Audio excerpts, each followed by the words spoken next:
మీరు ఎలా తెలుసుకున్నారు ఫణి గారు? అంటే నెగ్గుకు రావాలి, ఇదే నా వృత్తి కావాలి, నేనేదో పొద్దునుంచి సాయంత్రం దాకా ఉద్యోగం చేసి వచ్చి సాయంత్రం ఒక అరగంట ఊరికే సరదాగా వాయించుకోవడం కాదు, ఇదే నేను జీవితాంతం ఇదే చేస్తాననే ఒక క్లారిటీ వచ్చినప్పుడు మీరు తీసుకున్న చర్యలు ఏమిటి మీ మీ జీవితం పట్ల?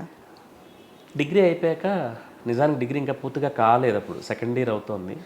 ఆ టైంలోనే నాకు చెన్నై నుంచి ప్రోగ్రామ్స్, నాన్నగారు చేసే ప్రోగ్రామ్స్లో హెల్ప్ చేయడానికి వీణలు, అప్పట్లో నాన్నగారు షష్ఠోత్సవం చేస్తున్నారు ఈ ఆంధ్ర క్లబ్ వాళ్ళదానికి. సో వీణలన్నీ మేనేజ్ చేయడానికి నాన్నగారు ఒక్కళ్ళు చేయలేక నన్ను రమ్మన్నారు. కరెక్ట్గా నాకు డిగ్రీ ఫైనల్ ఎగ్జామ్స్. ఆ టైంలో నేను కాల్ తీసుకోవాల్సి వచ్చింది. అటు ప్రోగ్రామ్కి వెళ్ళాలా, ఇటు ఎగ్జామ్స్ డిగ్రీ కంటిన్యూ చేయాలని. అది నాన్నగారికి పెద్ద అవకాశం, నేను తప్ప అది వేరే వాళ్ళు చేయలేని పని కనుక నాకు దీనికన్నా అదే ముఖ్యం అనిపించి ఎందుకో నన్ను అటేపు డైవర్ట్ అయ్యాను నేను. అక్కడ తీసుకున్న స్టెప్ టువర్డ్స్ మ్యూజిక్ అండ్ అదే కెరియర్ కింద సాగింది నాకు. ఎప్పుడు కూడా నాకు ఇంకో చాయిస్ లేదండి. మ్యూజిషియన్ కాకుండా నేను ఇంకోటి ఏమైనా చేయాలి అనే చాయిస్ ఉన్నప్పుడు కదా మనం ఆలోచించేది. కరెక్ట్, అవును. ఆ చాయిస్ లేదు నాకు, ఎందుకంటే నేను 7వ వంశం ఉన్నది. సో ఆ బాధ్యత నా మీద ఉంది. ఏ లెగసీని మెయింటైన్ చేయడం అనేది మనకి ప్యాషన్ ఉన్నా మనకి ఆ అదృష్టం కలగాలి. అదృష్టం కలిగినప్పుడు దాన్ని వదులుకోకూడదు. వదులుకుంటే అంతకన్నా తెలుగు తక్కువతనం ఉండదు. అందువల్ల నాకు చాయిస్లు ఏం లేవు, ఉన్నా నేను ఇదే అప్ చేసుకునేవాడిని. ఇందులోకి వచ్చిన తర్వాత వీణ ప్లేయర్ని అయ్యాక ఓన్లీ ఒక వీణే కాకుండా నా ప్యాషన్, నా కంపోజింగ్, నా పాట, ఇవన్నీ నన్ను కంపోజింగ్ వైపుకి, నలుగురికి పాడే అవకాశం ఇచ్చే స్థాయికి తీసుకొచ్చి ఒక మ్యూజిక్ డైరెక్టర్గా కూడా నేను దర్శకత్వం చేసే అవకాశాలు వచ్చాయి. ఇవన్నీ చేసినా ఫణినారాయణ అంటే వీణ అనేదే బేస్ లైన్.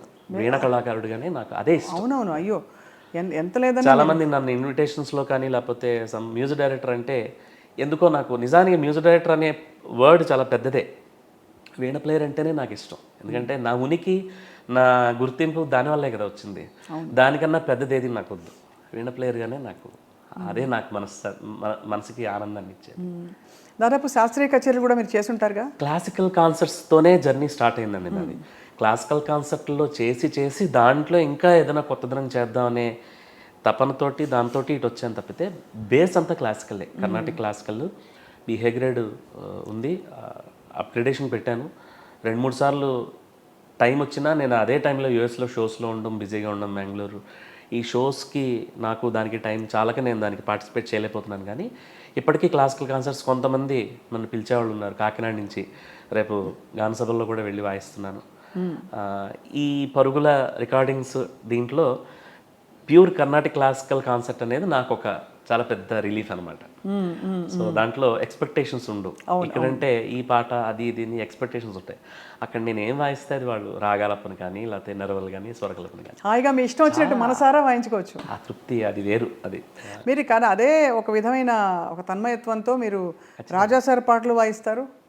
అండ్ అదే విధమైన అంటే ఇన్వాల్వ్మెంట్ తోటి చిన్న బిట్టు పీస్ ఇచ్చినా కూడా మీరు చూసాం కదా, ఆ ఫుల్నెస్, రిచ్నెస్ కనిపిస్తుంది. చాలామంది అడుగుతారు, అంటే ఈ నా యూట్యూబ్ కామెంట్స్లో కూడా నాకు మీరు హ్యాపీగా ఫీల్ అవుతూ వాయిస్తారండి అది. దానికి రీజన్ ఏంటంటే ఆ పాట మనకి నచ్చాలి. చాలామంది అడుగుతారు పాపం, ఈ పాటలు వాయించండి, ఈ పాటలు వాయించండి. పాట మనకి కనెక్ట్ అయ్యి మనం దాన్ని అనుభవించినప్పుడు అందులో పొందే ఆనందం పూర్తిగా అవతల వాళ్ళు కూడా పంచగలుగుతాం. అదే నేను చేసేది. అందువల్ల నేను వాయించే పాటలన్నీ అందరికీ రీచ్ అవ్వడానికి. ఎలాంటి పాటలు నచ్చుతాయి ఫణి గారు మీకు? మెలోడీ బేస్ అండి. Melody based.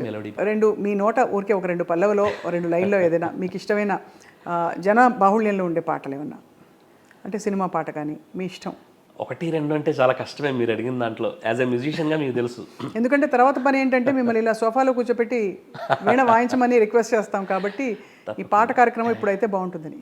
నన్ను అందరూ అడిగే పాట మాటే మంత్రం అడుగుతారు చాలామంది. ఎక్కువ అది బాగా హిట్ అయింది నేను వాయించిన దాంట్లో. అందులో చరణంలో ఆయన చేసిన విన్యాసాలు తానా తానానే తానననన తనననన తనననన తనననన తనననన తననన తననన తనననన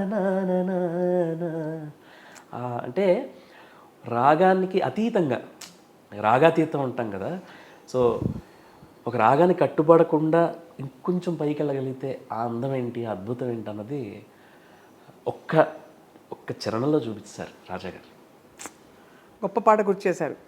అలాగే మీరు ఇష్టమై వాయించే బాణీ సంగీతం ఏంటండి? What would you like to play? మిమ్మల్ని ఊరికే వాయించమని అడిగితే మీరు ఊరికే రాగం అలా వాయించుకుంటూ కూర్చుంటారా?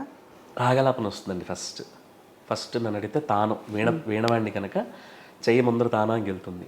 అంటే తానం వాయించడం అనేది ఒక సంతోషానికి సంకేతం. ఆ తానం వాయిస్తుంటే ఒక మూడ్ క్రియేట్ అవుతుంది. ఆ మూడ్ హ్యాపీ మూడ్. రాగాలాపనలో ఇంకా మనం భావాన్ని రిస్ట్రిక్ట్ చేయొచ్చు, కానీ తానంలో మీకు ఒక మెడిటేషన్ ఉంటుంది, జోష్ ఉంటుంది, అంతా పాజిటివిటీ ఉంటుంది. అలాంటి రాగంలో నెగిటివిటీ ఉంటుందని నా ఉద్దేశం కాదు. రాగంతో అప్ అండ్ డౌన్స్ చేయొచ్చు, కానీ దీంట్లో అంతా అప్పే, డౌన్ ఉండదు తాను దాంట్లో. కనుక నేను శృతి చేసి ఫస్ట్ వీణ శృతి చేసినప్పుడు వాయిస్తున్నప్పుడు నేను ఫీల్ అయ్యి నేను దాన్ని పూర్తిగా ఇలా అనుకోవాలి అనుకుంటే తానం వస్తుంది నాకు చేతికి. వీణలో ఇది గొప్పగా వింటుంటేనే చాలా గొప్పగా ఉంది.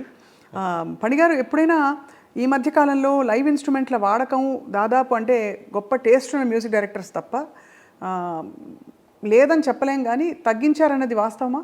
కాదండి, ఒప్పుకోను.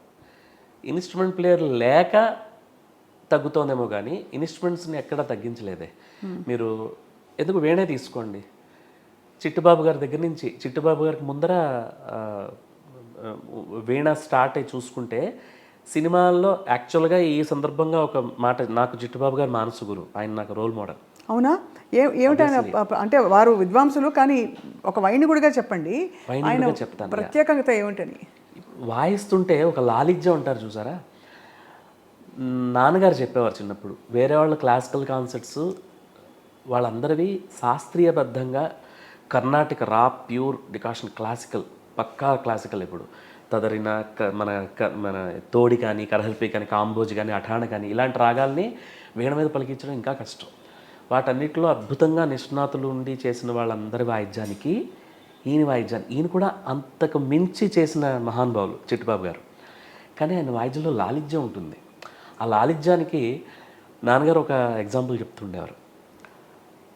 విద్వత్సభల్లో మొదటి రోలో కూర్చునే వాళ్ళు వీడేం వాయిస్తున్నాడు, ఎలా వాయిస్తున్నాడు, ఎక్కడ ఏంటని అబ్జర్వ్ చేస్తూ ఉంటారు.